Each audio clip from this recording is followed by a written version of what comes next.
Be whoever you need to be with Vital.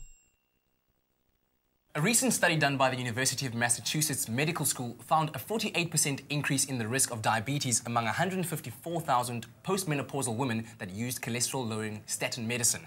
Now, it's believed that this is not a direct side effect of the medication. However, it does highlight the need for us to consider other treatment options, and Andre Duplessis from Vital Health Foods is here to advise us on that. And when you hear that, 48%, that's a pretty high statistic. I mean, we all take for granted that medicine is healthy, period.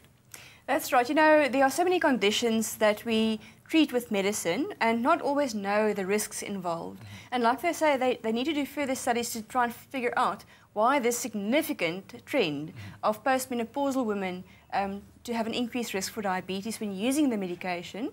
But in the meantime, knowing that, we can at least look at who can actually use natural remedies instead of medication to lower their cholesterol. Let's start first by looking at what the treatment options are when it comes to handling or treating your cholesterol. I would say if you look at people with elevated cholesterol levels, I would divide them into two groups. The one group would be people that have a mildly or moderately increased cholesterol, and that would generally be between 5 and 7 if you do the general screening test. And that sort of level of cholesterol can be managed through healthy lifestyle, exercise and healthy diet. And we've spoken about the cholesterol-lowering foods such as oat bran and omega-3s, etc. And also there are natural remedies like the Vital Cholesterol Ease, where they take a big variety of natural extracts that have been researched and found to help lower cholesterol. So that would be the one group. The other group would be people with a cholesterol level over 7, and particularly those that have very high levels linked to that very significant genetic condition, which is dangerous. And in that case, I think medication is definitely indicated.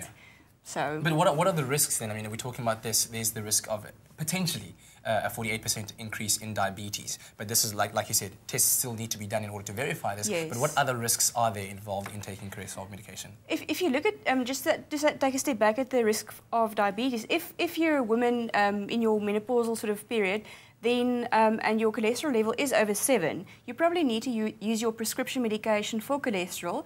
But then there are all the other lifestyle and dietary factors to watch in terms of diabetes risk. So once again, cut out refined sugars and starches and focus on low GI foods.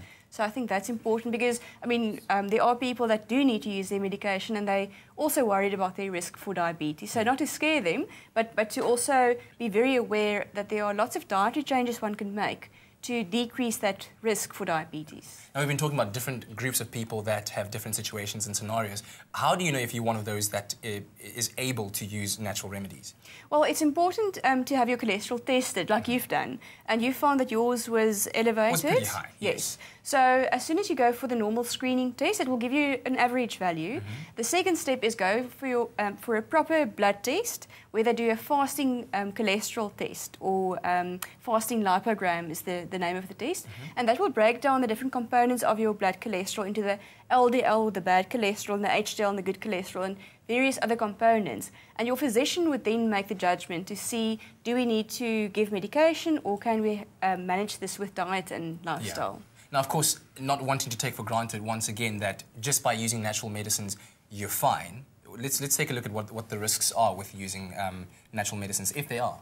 I would say that the most important thing to note with natural medicine is to still monitor your cholesterol. And natural cholesterol-lowering remedies such as this and dietary intervention takes at least 3 to 6 months to show their effects. So if you're going to have your cholesterol tested and it's elevated, and you're going to change your eating habits and take something like this, it only makes sense to have your cholesterol tested 3 months down the line, because that's how long it takes for natural remedies to work. So the risk then, I think, of taking natural remedies is, number one, if you go for a test too soon after that, that you'll say that the natural remedies don't work. So you do need to give it a bit of time. And then the other thing is that it's important to investigate how successful natural remedies are, because there are still risks, other risks with or side effects of medication. The cholesterol-lowering statins, for instance, are known to deplete our coenzyme Q10 levels. And coenzyme Q10 is a nutrient that's known as nature's energizer. So fatigue and muscle pain is often linked to the use of cholesterol medication. But like I said, I mean, there are many people that have to take their medication, and It's best to speak to your doctor first and regularly monitor your cholesterol. And if I say regularly monitor cholesterol, it probably means every 3 months, because it takes a while for things to change. And like you said, of course, it's all about always regularly monitoring your lifestyle as well, making sure you get that exercise in, making sure you eat right, because, you know, medication is, let's say you take it once in the morning or whenever you need to, but the rest of the day you are eating and you're doing other things as well. I'm impressed. I'm so glad you mentioned that. She's impressed? Yes. What's going on? No, because that's the whole point. The medication or the natural treatment is one component, but your lifestyle and eating habits are still very important. And many people that use cholesterol medicine just forget about the rest. They eat their boerewors and chops and ribs and all sorts of fatty foods. So lifestyle and diet, very important. Thank you very much for that. Really, really appreciate having you this morning. Okay, great, thanks. Well, there you have it. Of course, lots more than what we've just discussed today about cholesterol. And if you want to find out more, go right ahead to Andrea's Facebook page, Andrea Du Plessis, Vital Expert, and ask all the questions you want to ask. Stay with Expresso and SABC3.